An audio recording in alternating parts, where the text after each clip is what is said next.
비유라고 하는 것은 어떤 사실을 설명을 하려고 할 때에 좀 알아듣기 쉽게 하기 위해서 우리의 일상생활에서 일어나는 이야기를 가지고 설명을 하는 것이 비유입니다. 그래서 그 비유로 하시는 말씀의 핵심이 무엇인지를 우리가 잘 붙잡아야 됩니다. 그런데 문제는 이 예수님께서 이야기를 할 때에 그 예수님 주변에 있는 사람들, 유대인들에게는 2000년 전 그들의 주변에 있던 이야기로 설명을 하셨기 때문에 오늘 이 시대를 살아가는 우리가 잘 아는 이야기가 아닐 수도 있습니다. 그래서 이 비유를 우리가 해석을 할 때에는 그 당시 2000년 전에 예수님 주변에 살고 있던 사람들의 목자의 이야기, 그리고 그 시대를 살던 여인의 이야기, 그 시대를 살던 아버지의 이야기로 우리가 잘 해석할 필요가 있습니다. 오늘 이어지는 이 세 편의 이야기들의 핵심은 사실은 이 세 단어에 다 들어있다고 생각을 해요. 잃어버렸다, 뭔가를 잃어버렸다, 그리고 그걸 찾았다, 그리고 찾은 다음에 기뻐서 잔치를 베풀었다. 이게 세 이야기의 전체적인 핵심이라고 말할 수가 있습니다. 오늘 이 이야기 속에서 우리가 좀 생각해 봐야 될 것을 세 가지로 나눠서 생각을 좀 정리를 하겠습니다. 첫 번째, 죄인들을 영접하신 예수님에 대한 이야기입니다. 예수님이 이 세 가지의 비유를 설명을 하실 때에 배경이 있었습니다. 그게 1절, 2절에 나오죠. 1절 봅니다. 모든 세리와 죄인들이 말씀을 들으러 가까이 나오니, 여기 가까이 나왔다라고 이야기하는 것은 이 세리와 죄인들이 예수님을 더 신뢰하게 되었다라고 하는 이야기죠. 사실 이 세리와 죄인들의 마음을 얻기가 쉬운 게 아닙니다.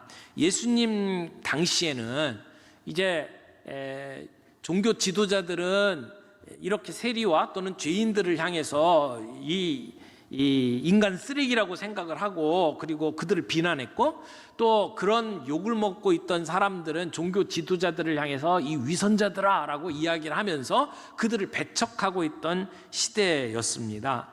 그래서 종교 지도자들 입장에서는 이 사람들이야말로 율법을 지키지 않고 인간으로서는 살아서는 안 될 삶을 산다 라고 취급받고 있었던 사람들인데, 그런 사람들하고 예수님이 가까이 지냈어요. 그들의 이야기를 들어주고 그들과 함께 식사를 하고.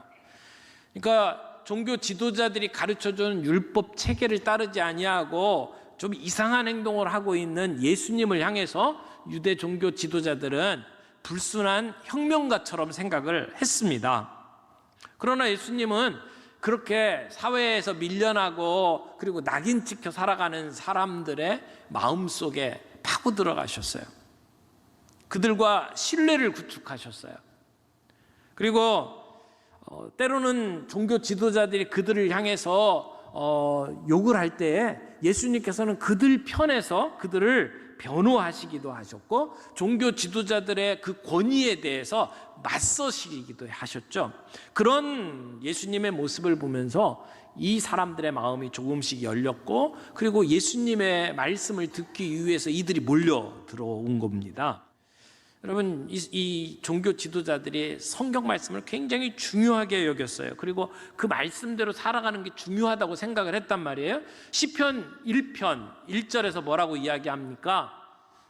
이런 사람들의 길에서 떠나라고 이야기를 합니다. 복 있는 사람은 악인의 꾀를 쫓지 아니하며 죄인의 길에 서지 아니하며 오만한 자의 자리에 앉지 아니하며, 이런 죄악의 무리들과 섞이지 않는 것이 이게 하나님의 사람들이 할 일이다라고 생각을 했고 그렇게 가르쳤습니다. 그러나 이 종교 지도자들의 문제는 성경을 문자적으로는 잘 알고 있었는지 모르지만 이 율법을 주신 하나님의 마음을 이해하지는 못했어요. 자기들은 성경에 정통하다고 생각을 했지만 그 말씀을 주셨던 하나님의 마음과 심정이 어떠한 것인지는 이해하지 못하고 있었단 말이죠. 하나님은 이들이 그들의 죄를 돌이켜 주님께 돌아오기를 원했습니다. 회개하고 바른 삶을 살기를 원했습니다. 그래서 성경에서 이야기하고 있는 이 문제는 죄라고 하는 것과 죄인이 구별되어서 나타납니다. 우리 하나님은 그들이 죄에서 떠나기를 원하셨어요. 그 죄인 자체를 미워한 게 아닙니다. 그 죄인들이 죄에서 떠나서 바른 삶으로 돌아오기를 원했던 거죠. 그러나 오늘 바리새인들, 서기관들의 문제는 그 죄인 자체를 선을 긋고 그들을 낙인 찍고 그들을 멀리했어요. 그들과 상종을 하지 않았단 말이죠. 예수님은 그들을 되돌아오도록 만들기 위해서 그들에게 찾아가셨고 그들과 만났고 그들을 인간으로 대우해 주셨습니다. 예수님이 이 땅에 오신 이유가 뭡니까? 그런 죄인들을 구원하기 위해서 오셨습니다. 그들을 회개시키기 위해서 예수님은 십자가에 못 박혀 돌아가셨죠. 왜 이런 사랑을 베푸십니까? 그 한 영혼이 돌아오기를 원해서. 예수님이 이 종교 지도자들이 뒤에서 투덜거리는 소리를 들었어요. 그래서 잠깐이라도 그들에게 하나님 아버지의 그 심정을 이해할 수 있도록, 하나님의 아버지의 마음을 들여다볼 수 있도록 하기 위해서 오늘 이 이야기를 하고 있는 겁니다.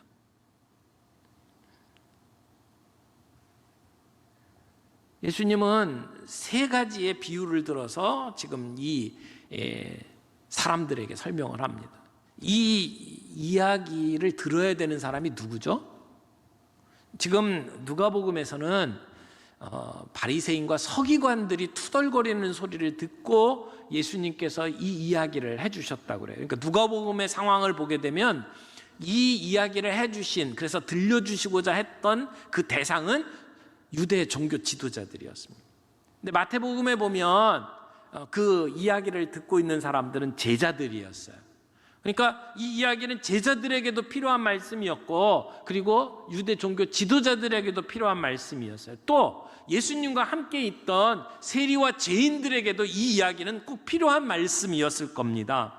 그리고 이 이야기를 세 번씩이나 똑같은 이야기를 반복할 만큼 이 이야기는 정말 중요한 이야기입니다.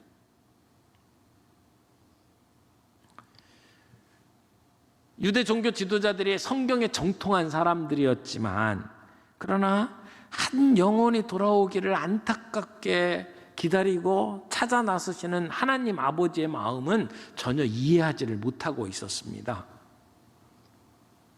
오늘 우리가 신앙생활을 하면서 성경에 대해서 많이 안다고 하면서도 그 하나님 아버지의 심정을 제대로 이해하지 못한다면 우리는 바리새인과 서기관들과 별반 다를 바가 없다라고 말할 수밖에 없습니다.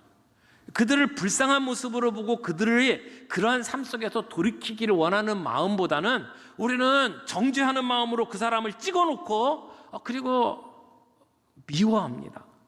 그들과 우리는 다르다고 생각을 합니다. 그런 우리의 일반적인 모습 속에서 오늘 우리 주님이 들려주시는 이야기를 좀 다시 한번 귀담아 들을 필요가 있다고 생각을 합니다. 두 번째 생각해 볼 것은 잃어버린 양을 찾으시는 하나님입니다. 자, 이제 예수님의 이야기가 시작이 됩니다. 어떤 목자에게 양 100마리가 있었습니다. 그 당시 팔레스타인의 목자들이 일반적으로 양을 키우던 숫자가 한 50마리에서 한 많으면 200마리까지 키웠다고 그래요. 근데 그 당시에 목자들은 자기가 데리고 있는 양들의 이름을 하나씩 지어주고 그 이름을 다 기억하면서 양들을 돌봤대요. 어떻게 이름을 지어줬는지 모르겠어요. 저 같으면 동물들 이렇게 생각나는 대로 이렇게 특성들을 가지고 이름을 지어줬을지 몰라요. 느릿느릿한 놈은 이렇게 나무늘보라고 그러고, 어떤 애는 배추도사, 어떤 애는 뺀질이, 이런 이름들을 붙였겠죠. 그런데 그렇게 양들을 돌보던 목자가 양 한 마리가 없어진 것을 보게 됩니다. 양을 데리고 이동을 했는데 한 마리가 사라져버린 거예요.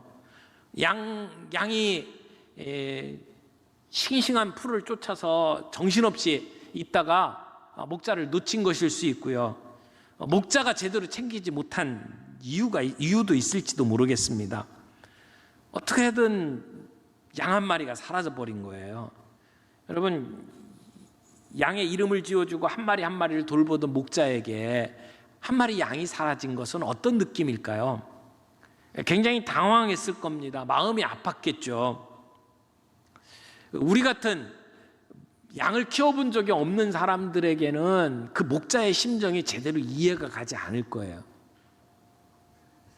그런데 성경에 보면 양과 목자의 관계들을 설명하는 내용을 보면 그저 양 키우다가 한 마리 잡아먹기도 하고 팔기도 하고 별 관심조차 없는 그러한 대상이 아니에요.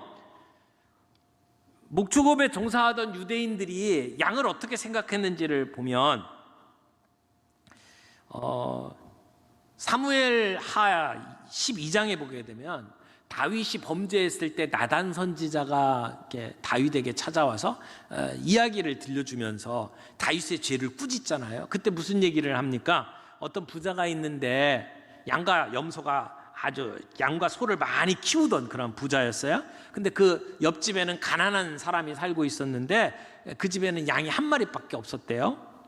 근데 그 가난한 사람은 한 마리 양을 자기 딸 키우는 것처럼 애지중지했다, 이렇게 표현이 됩니다.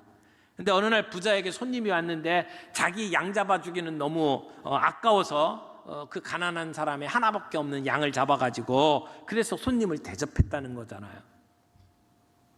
여기 보면 자기의 양을 딸처럼 여겼다, 정말 가족처럼 생각을 했다라고 하는 것입니다.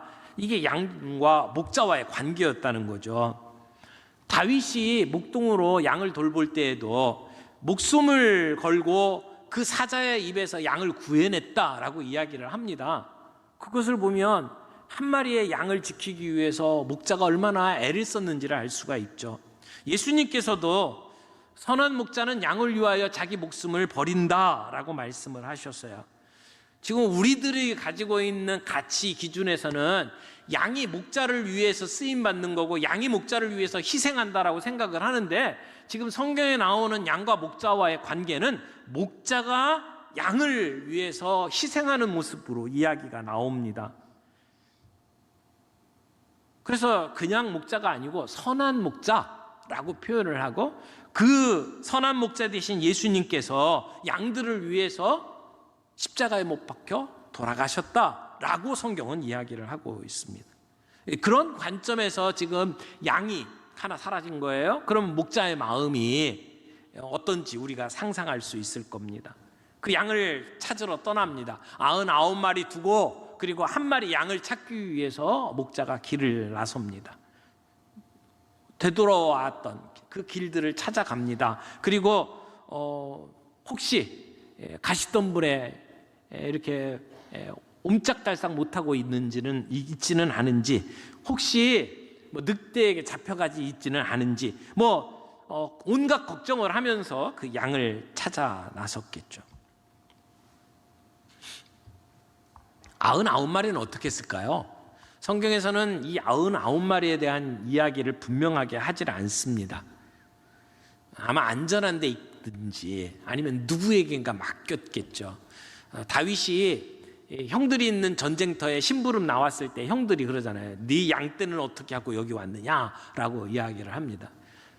다윗이 자기 양떼들을 그냥 다 버려두고 갔을까요? 그렇지 않았을 겁니다. 누구에게인가 부탁을 하고 갔을 겁니다. 지금 여기에서도 99마리는 안전한 곳에 있다라고 우리는 추측할 수 있습니다. 그런데 지금 이 목자의 관심은 어디에 있는 겁니까? 잃어버린 한 양에 있는 거죠.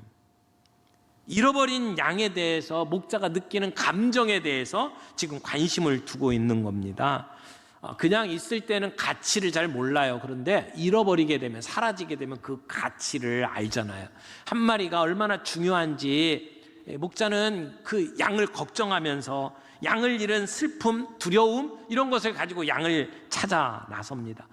뭔가를 잃어버렸을 때, 소중한 것을 잃어버렸을 때 내가 가지고 있는 건 생각이 안 납니다. 잃어버린 것, 거기에 대해서 마음을 쏟죠. 그것을 향해서 찾아 나섭니다.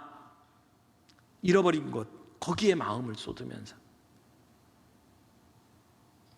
나머지 99마리도 중요합니다. 그러나 한 마리 찾는 것이 지금 이 목자에게는 시급한 것이죠. 우리는 본래 다 양 같은 존재라고 이사야서가 이야기합니다. 다 양 같아서 그릇 행하여 각기 제 길로 갔다. 이게 우리의 모습이라고 설명을 하죠.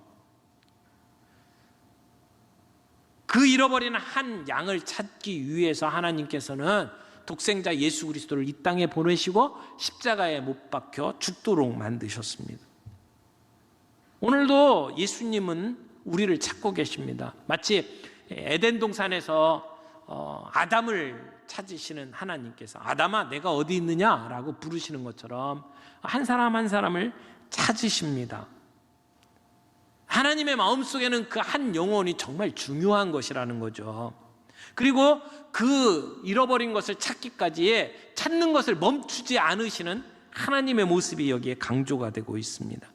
한 영혼을 구원하는 것, 한 영혼을 찾는 것, 찾기까지 멈추지 아니하시는 하나님의 안타까운 마음, 오늘 이것을 이야기를 하고 있는 거죠. 오늘 우리 교회가 정말 하나님의 뜻을 제대로 아는 공동체라면 하나님의 이 심정을 이해하는 것이 필요하다고 생각을 합니다. 우리가 성경을 통해서 하나님의 뜻을 알고 성경의 내용들을 정리하는 것 참 중요합니다만은, 그러나 그 하나님 아버지의 애타는 마음을 이해하는 것이야말로 그 말씀을 이해하는 데 정말 중요한 전제 조건이라고 말할 수가 있습니다. 우리 교회가 교회 안에 있는 분들을 섬기는 일 정말 중요합니다. 성경 공부하고 이 안에 있는 분들을 훈련하는 일도 중요하고 우리 성도들의 아픔과 문제들을 돌보는 것도 중요합니다. 그러나 하나님의 이 마음을 가지고 돌아와야 될 사람들, 한 영혼을 바라보며 안타까워하는 하나님의 마음을 우리의 마음으로 가지고 살아가는 것도 정말 중요하지 않을까 생각을 합니다. 자, 세 번째로 생각을 할 것은 잃은 양을 찾고 기뻐하시는 하나님의 모습이 여기 나옵니다. 찾고 찾던 목자가 결국 양을 찾아냅니다. 어쩌면 절벽 한 구석에 꼼짝달싹 못하고 있는 양을 찾았는지도 몰라요. 양을 찾고 목자가 얼마나 기뻐합니까? 5절 6절 말씀 봅니다. 또 찾아낸 즉 즐거워 어깨에 메고 집에 와서 그 벗과 이웃을 불러 모으고 말하되 나와 함께 즐기자, 나의 잃은 양을 찾아내었노라 하리라. 잃은 양을 찾았어요. 너 때문에 내가 얼마나 고생한 줄 알아? 그러면서 양의 목을 잡고 질질 끌고 간 게 아닙니다. 얼마나 기뻤는지 그 양을 어깨에다 메고 그리고 옵니다. 아마 목자와 떨어져 있어서 얼마나 힘이 들었겠어요. 양이 어쩌면 탈진했는지도 몰라요. 자기 스스로 걸어서 그 집으로 돌아갈 수 있는 힘이 없을지도 모릅니다. 그 양을 찾은 목자, 아마 그 이름을 부르면서 야 찾았다, 내가 누구를 찾았다 이렇게 얘기하지 않겠어요? 그래서 이웃들을 불러내놓고 뭐라고 얘기했어요? 나의 잃은 양을 찾아내었다라고 이야기를 합니다. 이게 찾았다라고 하는 말이 헬라어로 유레카라는 말이에요. 유레카. 근데 이 유레카라고 하는 말은 유명한 말입니다. 수학의 아르키메데스라고 하는 사람의 말 아시죠? 그리스의 유명한 철학자고 과학자. 이 사람이 공중 목욕탕에서 목욕을 하다가 이 아르키메데스의 원리를 발견을 하잖아요. 깨달은 거예요. 그리고는 너무 기뻐가지고 자기 옷 입지도 않은 채 벌거벗은 채 바깥으로 나가갖고 유레카 유레카 하고 뛰어다녔대요. 찾았다 찾았다 그 얘기를 한 거죠. 지금 이 목자가 잃어버린 양을 찾고 유레카라고 외치는 거예요. 여러분, 잃어버린 양을 찾았던 목자의 심정, 이게 한 영혼이 주님 앞에 돌아왔을 때에 기뻐하시는 하나님 아버지의 마음이라는 것이죠. 이 이야기에는 목자가 양을 찾는데 얼마나 힘들었고 얼마나 많은 노력을 기울였는지를 설명하고 있지는 않습니다. 그리고 목자가 양을 발견했다, 잃었던 거 찾았다, 거기서 끝나지 않습니다. 양을 발견하고 그때부터 이야기가 시작이 돼요. 어깨에다 메고, 양이 보통 한 30kg 정도 되나요? 그 양을 어깨에다 메고 기뻐가지고 그리고 돌아왔다라고 성경은 이야기를 합니다. 암브로시우스라고 하는 그 초대교회 교부 가운데 한 분이 이 이야기를 설명을 하면서 이렇게 표현을 했더라고요. 잃어버린 양을 어깨에다 메고 돌아오는 이 모습은 마치 우리의 모든 죄를 짊어지신 예수님의 양 어깨와 같다, 이렇게 해석을 했어요. 그래서 그리스도 어깨 위에 십자가의 두 팔에 우리가 안겼다, 이렇게 설명을 합니다. 우리는 길 잃은 양인데 예수님의 십자가에 의해 두 팔 위에 내가 얹혔다라고 설명을 했습니다. 인자가 온 것은 잃어버린 자를 찾아서 구원하기 위해서다라고 성경이 이야기를 하고 있죠. 주님이 그런 잃어버린 자를 찾기 위해서 이 땅에 오셨고 십자가에서 우리를 그렇게 어깨에다 메고 그리고 돌아오도록 만들었다라고 이야기를 하는 겁니다. 목자는 잃어버린 양을 찾았어요. 그리고 집에 와서 자기 이웃들을 다 불렀어요. 친구들을 불렀어요. 그리고는 잔치를 베풀었다라고 이야기를 합니다. 여러분, 양 한 마리 팔면 얼마나 될까요?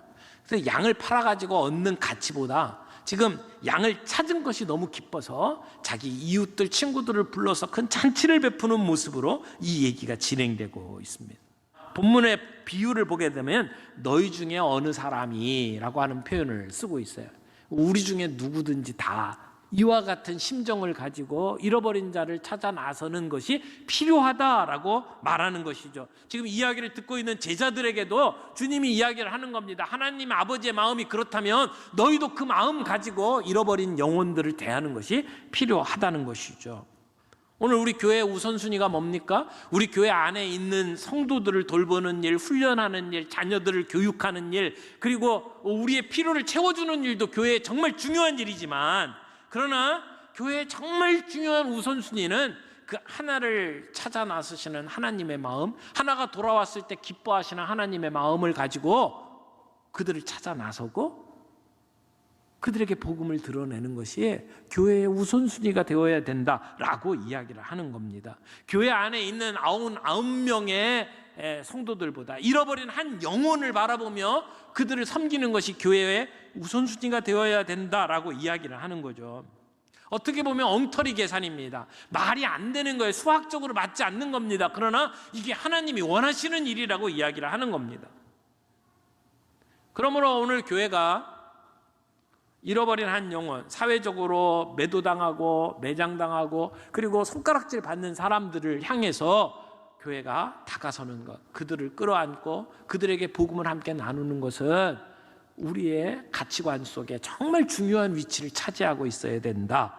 오늘 주님이 우리에게 말씀하는 겁니다. 우리가 거룩한 사람이고 우리가 그래도 괜찮은 사람으로 선을 긋고 그들을 무시하고 그들을 소외시키는 것이 아니라 어떻게 하든 그들과 만나고 그들에게 복음을 드러내는 것이 오늘 우리들이 해야 될 일이라고 이 성경은 가르쳐 주는 겁니다. 송명희 시인이 나에게 주소서라고 하는 시를 썼는데 그 시에 이런 내용이 들어 있습니다. 하나님의 마음을 나에게도 주소서. 주께서 좋아하시는 것을 나도 좋아하도록, 주께서 싫어하는 것 나도 싫어하게 하소서. 하나님의 심령을 나에게도 주소서. 주께서 기뻐하시는 것 나도 기뻐하도록, 주님이 슬퍼하시는 것 나도 슬퍼하게 하소서. 주님의 시선이 가는 곳에 우리의 시선이 가고 주님의 마음이 가는 곳에 우리의 마음이 가게 하는 것, 오늘 하나님이 우리에게 원하시는 일이라고 믿습니다. 우리가 늘 가을에 새생명 축제를 하죠. 전도 집회를 합니다. 그런데 작년 저희가 코로나 상황 때문에 두 손을 놓고 있었어요. 사실 처음에는 코로나가 한두 달 있다가 사라지겠지, 지난번 메르스 경험했던 것처럼 한번 반짝하고 지나가겠지 생각을 했는데 웬걸요? 지금 1년 반이 지났고 전문가들은 내년 여름 때까지 비슷할 거다라고 이야기를 합니다. 그러면 계속 이 상태로 가는 거거든요. 작년에는 저희가 어떻게 하다가 그냥 속수무책으로 지나갔어요. 근데 올해도 이와 비슷한 상황 속에서 우리가 손 놓고 지낼 수만은 없다라고 하는 생각을 합니다. 주님이 그렇게 기뻐하시는 일이고 소중하게 여기는 일이라고 한다면 우리가 어떤 방법을 쓰든지 우리의 이 상황 속에서 우리의 복음을 드러내며 하나님의 잃어버린 영혼들이 정말 주님을 앞으로 돌아오는 일들을 위해서 우리의 시간을 투자하고 물질을 투자하는 일들이 필요하지 않을까라고 하는 생각을 하는 겁니다. 잃어버린 한 마리의 양을 소중히 여기시고 그 한 마리를 찾기 위해서 이 땅에 오셔서 찾아내시고 그리고 그걸 찾은 기쁨에 잔치를 베푸시는 그러한 모습들을 우리가 살펴보면서 이 말씀 앞에서 우리의 태도를 좀 살펴보고 이 코로나 상황 속에서 주님이 우리를 통해서 무엇을 원하시는지 한번 되새겨 볼 수 있는 그러한 시간들이 되기를 바랍니다.